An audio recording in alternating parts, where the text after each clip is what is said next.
Affectionate, courageous, intelligent, tenacious, trustworthy, loyal. These are the characteristics of the Staffordshire Bull Terrier.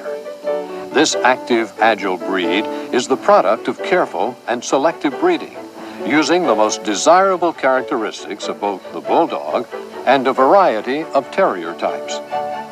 Although the precise origins of the breed are not clear, a dog resembling the Staffordshire Bull Terrier was developed early in 19th century Britain as a faster, lighter fighting dog than the English Bulldog.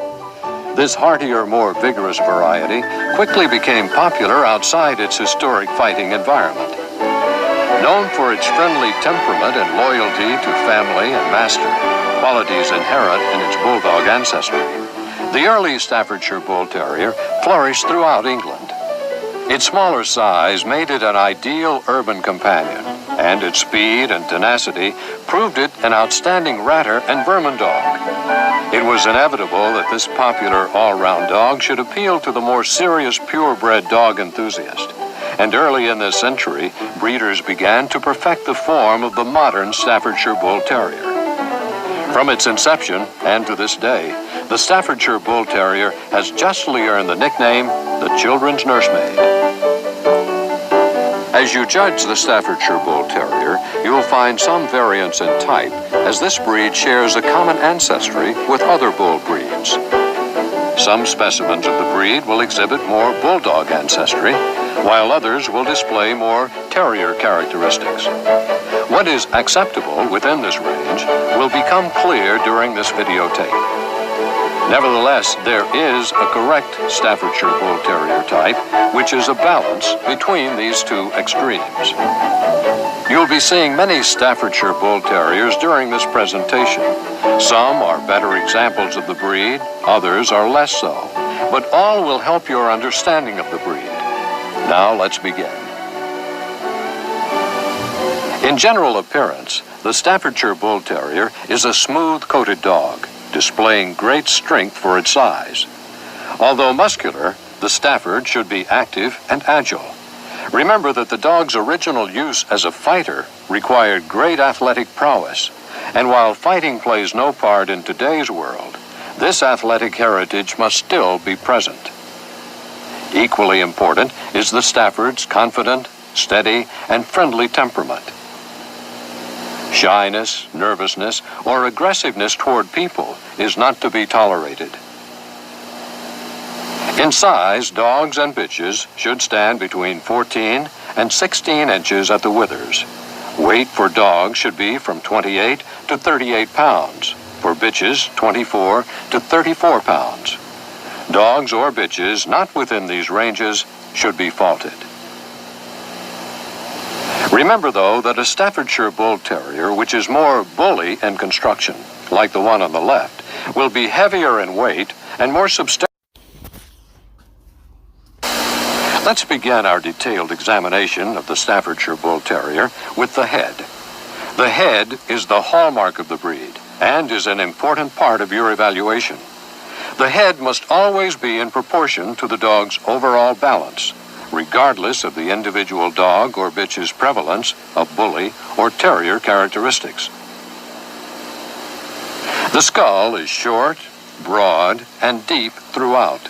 This means that the skull should present nearly equal measurements of width, length, and depth. The cheek muscles are very pronounced. The muzzle is short. It should be half the length of the skull measured from stop to occiput. There is a distinct stop. The skull and muzzle should lie in parallel planes. From the front, note again the broad skull and pronounced cheek muscles. The overall impression should be a chiseled look, produced by the strong shape of the muzzle, the prominent cheek muscles, the prominent temporal muscles, and the distinct stop. Note that the temporal muscles form a line of cleavage down the center of the top skull when viewed head-on. The muzzle itself is broad, with a strong underjaw, giving the muzzle a square shape. Note the clean lip line. This muzzle is too long in proportion to the skull. Remember, the muzzle should be about half the length of the skull. This muzzle is too heavy for the skull. There is not enough skull, and the stop is not well defined. This skull is not deep through. It slopes down toward the front too much. This underjaw is weak. The muzzle should be more squared off. This head is correct, with the proper muzzle to skull proportions. You can see the nearly equal measurements in width, length, and depth. This impression of equal horizontal and vertical measurements are also valid when seen from the front. This dog's nose is correct too. It is black and ample in size. A pink nose or Dudley nose is a serious fault. The Staffordshire Bull Terrier's bite should be a scissors bite, like this, evenly placed in a well-developed, strong underjaw. Lips are tight and clean. Because of the Stafford's Bulldog ancestry, undershot bites are sometimes seen in the show ring. While a true scissors bite with large teeth is always preferred, you should remember that a dog with proper head structure but a slightly undershot bite is more representative than a badly proportioned head with a good bite. Badly undershot bites or overshot bites are serious faults. The Stafford's eyes are round and of medium size, like these. They should be set to look straight ahead. The color should be dark. Darker shades are preferred, although the color may vary slightly with coat color. This means the shade may range from dark to very dark. These eyes are too light in color and are faulty. These eyes are too small, giving a squinty or varminty look.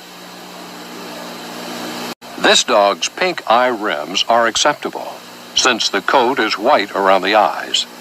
In all other cases, however, pink eye rims are faulty. These eyes are correct, round, but not large or protruding, dark in color, and set wide on the head. Stafford ears are an important component of type. This dog's ears are correct. This is clearly seen from the rear. They are rose ears and are small and thin. They are well placed on the skull. These are set too low. These half-pricked ears are also correct. From the side, you can see that the ears are set back on the skull.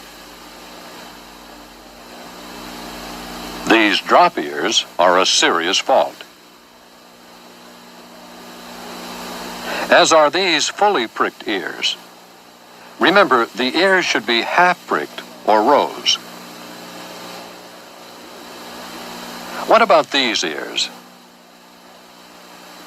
They're too large and set too high on the head.